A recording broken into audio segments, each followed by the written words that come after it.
Кој сум јас, кој е Мицковски да коментирам обвинители?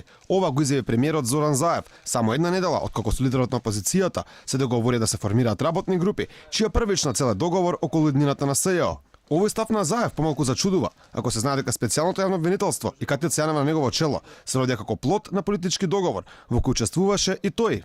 Јас немам проблем со никој од нив, ниту се сметам да бидам повикан дали имам или немам, кој сум јас, кој е Мицковски, кој сме сите.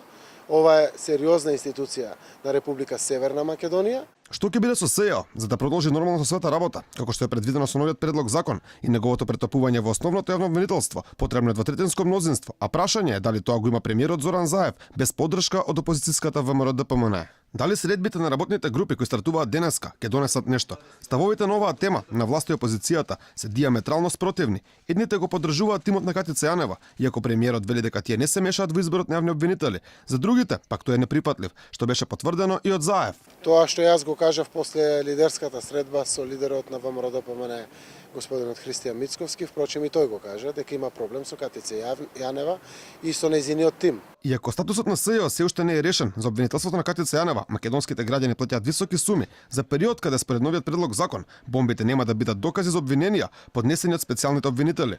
Нешто помалку од 4 милиони евра буџетски пари биле потрошени во 2018 и во првите 2,5 месеци од 2019 година. 3,2 милиони евра или 85% од одобрените средства биле потрошени минатата година, а 610.000 евра од 1 јануари до 15 март оваа година стои во извештајот на СЈО за последниве 6 месеци.